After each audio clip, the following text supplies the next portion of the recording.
Em 2014, o imbecil aqui se formou na prestigiosa e totalmente útil Faculdade de Cinema. E desde então eu tô nadando em rios de dinheiro e eu sou basicamente o James Cameron do Brasil. Nada disso é verdade, assine o canal. Aí eu tava pensando esses dias, pô, pra alguma coisa essa faculdade tem que servir, né? Então, aqui estão os top 10 melhores filmes de todos os tempos, na opinião de um formado em comunicação social com habilitação em cinema. Vamos à lista.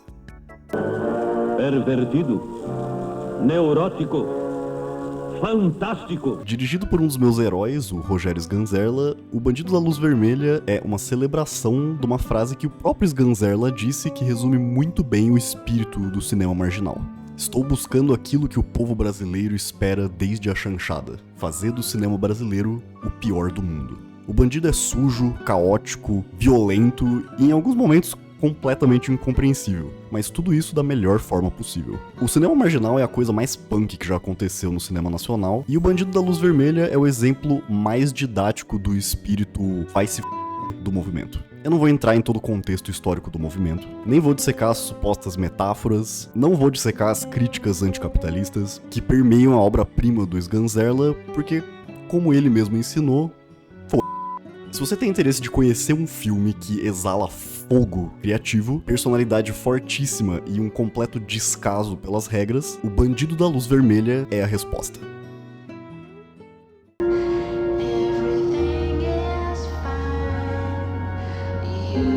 Primeira vez que eu vi esse filme eu tinha 16 anos e eu vi com a crush da época e foi a coisa mais nojenta que eu já tinha visto. Fiquei o filme todo me perguntando o que eu tava fazendo ali e em algum momento alguma coisa clicou. Acho que foi uma dica que atmosfera e estética eram coisas muito importantes pra mim de forma geral. Nunca me interessei muito pelo significado ou narrativa linear dos quadros bizarros que o Lynch pinta. O que me fisgou de verdade foi a sensação física de assistir Eraserhead. Preto e branco áspero, o incessante ruído demoníaco durante todo o filme, aquele bebê peixe alienígena demônio que parece que vai explodir em gosma na sua cara. Perfeitos. O que me fascina nos filmes desse velho doido é que os filmes dele são feitos para serem consumidos como uma obra audiovisual física, mais do que um texto narrativo a ser dissecado. E Eraserhead, ironicamente o seu primeiro filme, é um dos melhores exemplos disso. Mi mujer me engaña. ¿Qué? Que Clara se acuesta con otro. Carne Trêmula, pra mim, é o melhor filme do Almodóvar. Desculpa, má educação, mas esse aqui tem um lugar especial no meu coraçãozinho. Nenhuma palavra descreve melhor Carne Trêmula do que tragédia. E não é uma tragédia qualquer, é uma tragédia do Almodóvar, ou seja, cores quentes em abundância, melodrama potente sem nunca ficar brega, e a cereja do bolo, toda vez que você acha que não tem como ficar mais trágico, fica mais trágico. O que carrega o filme pra mim é a performance surreal de boa do Javier Bardem, ainda no comecinho da carreira dele lá em 97. Provavelmente uma das melhores performances da história pra mim, ponto final. E ainda por cima, a gente tem a Penélope Cruz numa performance excepcional, como se não fosse o suficiente. O que precisa ser sutil é perfeitamente sutil, o que precisa ser visceral é perfeitamente visceral. Se não pela história, só a estética única de Almodóvar já é o suficiente pra colocar esse filme no meu top 10.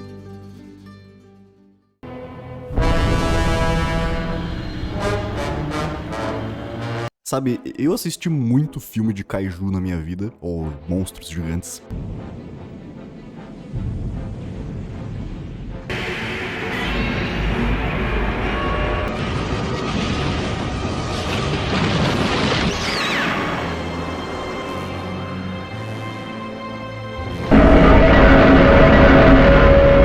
E esse aqui é fácil o melhor de todos. Dirigido pelo mesmo doente que fez Evangelion, Shin Godzilla tem tudo que eu queria no meu Godzilla dos sonhos. O melhor design de Godzilla de todos os tempos, trilha sonora que eleva os acontecimentos de lagartão estourando tudo pra lagartão estourando tudo, mas é uma tragédia inominável, e o retrato perfeito do que seria a reação humana frente a uma tragédia dessa escala. Eu tenho que dizer, o Godzilla tá na sua melhor forma pra mim, quando ele é uma ameaça inexplicável. Algo que a população olha e vê uma entidade quase divina, assolando vidas e estruturas por razões além da nossa compreensão. Não uma força natural ou um amigo inesperado, como em muitos filmes do Lagartão, inclusive, mas uma tragédia, um apocalipse, sem origem definida, sem uma missão. Pura e simples morte.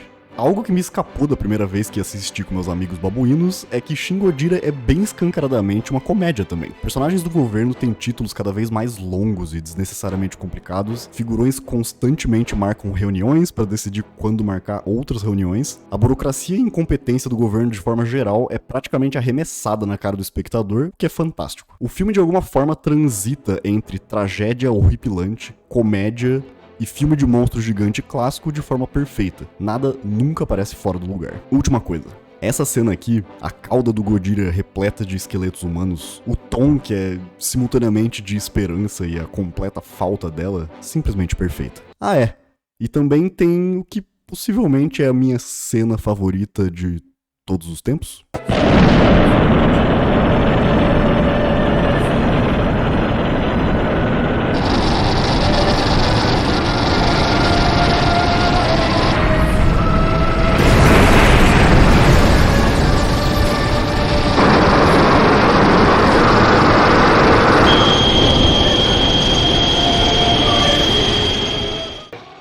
What's in Lisbon? Clipper to America. Casablanca é daqueles filmes que eu escutei coisas maravilhosas sobre a minha vida inteira e eu sempre pensei, com certeza não é tudo isso. Eu errei. Casablanca é um exemplo raríssimo de história de amor que não faz eu querer me jogar de uma ponte. A encarnação do charme no ar, Humphrey Bogart, tá simplesmente maravilhoso com o melancólico e ácido Rick. A Ingrid Bergman tá tão maravilhosa que ela praticamente flutua ao longo do filme. Mas o que coloca esse filme na lista não é a performance incrível dos atores, mas, isso mesmo, a atmosfera. O uso de luz nesse filme parece até os filmes do expressionismo alemão. Grandes jogos de luz e sombra que complementam e por vezes carregam por si só a emoção da cena. E elementos exteriores de direção de arte, enquadramento, trilha sonora, que expressam magistralmente o universo interior do melancólico e ambíguo protagonista. Casablanca é daqueles filmes que exalam uma aura imponente de... esse filme é muito foda. E finalmente, o filme tem um dos melhores insultos que eu já tive o prazer de assistir. You despise me, don't you? Well, if I gave you any thought, I probably would.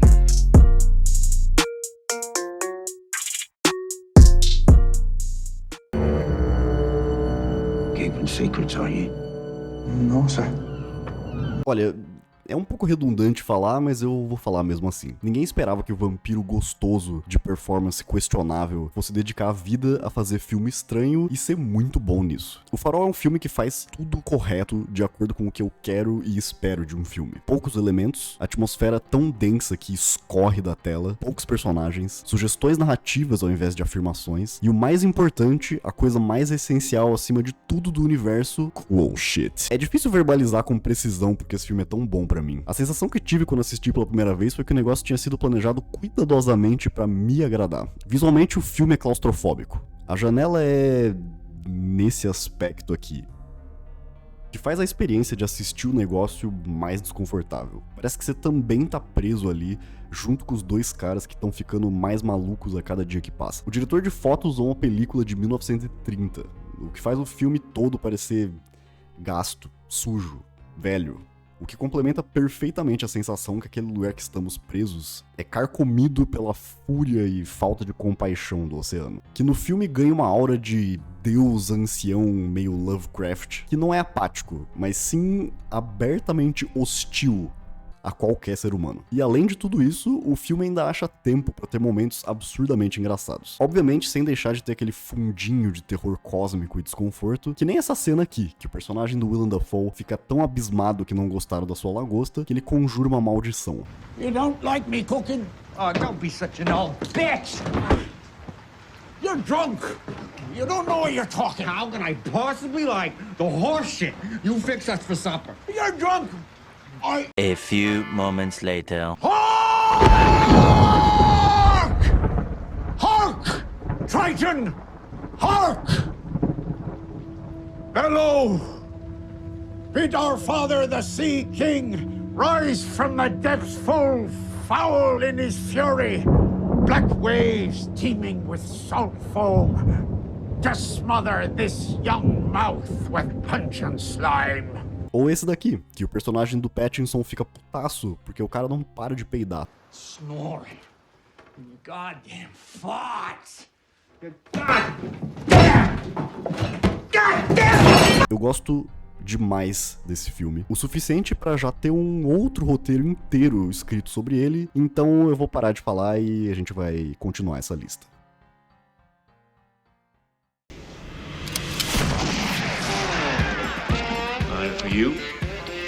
A obra-prima não só de Sérgio Leone, mas pra mim do gênero spaghetti western como um todo, era um ritual da minha família. Assistíamos o épico faroeste todo final de ano, desde quando eu era uma criança babona até quando eu era um adolescente babão. E agora, com 30 anos, percebo que esse filme é aquele tipo de clássico que devia estar num museu. O Bom, o Mal e o Feio tem 3 personagens principais que mais parecem entidades, encarnações dos conceitos que eles representam. O Clint, como homem sem nome, não só tá um baita de um galã, mas também é o personagem mais cool possível. Do icônico poncho às icônicas expressões, ele é simplesmente perfeito nesse filme. O Lee Van Cleef emana uma aura de sadismo e maldade. Ele até parece um vilão de desenho dos anos 30, só que com uma classe sem igual. E o Eli Wallach é difícil até colocar em palavras, sinceramente, mas esse personagem imundo e sem nenhum escrúpulo de alguma forma é o mais carismático do filme. O Clint pode ser icônico, mas sem o brilhantismo do Eli em todas as cenas que aparece, sem o mais puro charme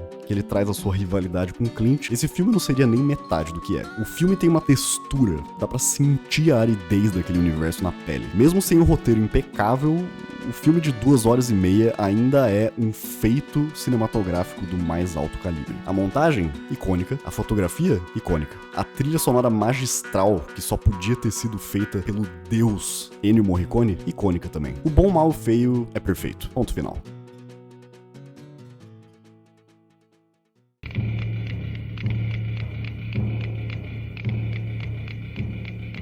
Aos meus olhos, o Kleber Mendonça Filho é o melhor diretor que o Brasil já teve. Você não precisa concordar com isso, não tem problema. Mas o cara simplesmente faz tudo que me agrada em filmes. Ele fala através de sutilezas, ele sugere ideias e temas através de cenas e ações, ao invés de diálogos. Ele evoca grandes reflexões com pouquíssimos elementos. Ele constrói atmosferas densas e efetivas de forma profundamente original. E, além de tudo isso, ele faz um cinema que é brasileiro até os ossos, sem se utilizar de ferramentas óbvias e bregas que tem um monte nesse país. E isso não tem a ver com o filme que eu vou falar agora, mas eu só queria fazer uma menção honrosa ao jeito glorioso que o Kleber e seus colaboradores abertamente desprezam a indústria audiovisual norte-americana. Boa, Kleber.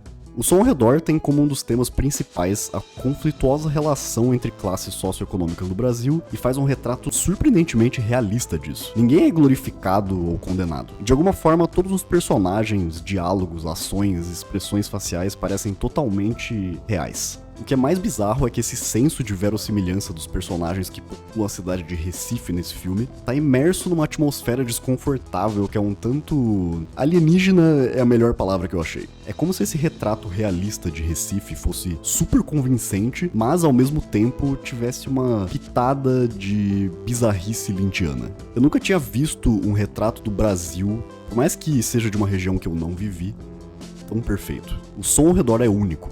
É um filme autoral de qualidade inigualável. Prestigiem o cinema nacional.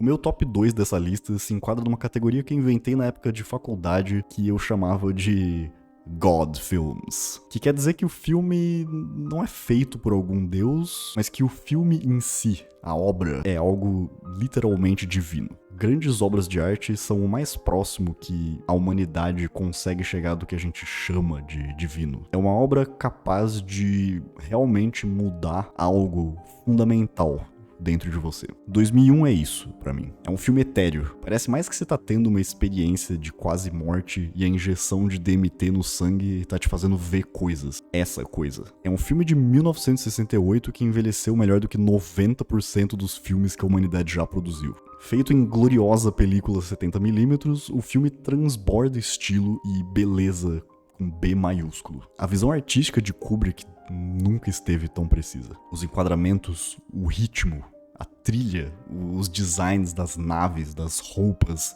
do Obelisco, do HAL 9000. Pra toda vez que citei atmosfera nessa lista, dificilmente alguma me causou mais impacto que essa. A trilha do Penderecki, em conjunto com a aparição do Obelisco, é algo que por si só mudou a paisagem da minha imaginação pra sempre.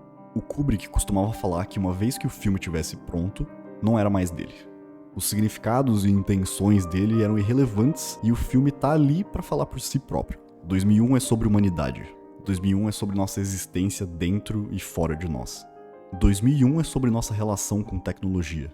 2001 é sobre estética. 2001 é sobre a evolução humana e nossa propensão à autodestruição. 2001 é sobre tudo. 2001 é sobre nada.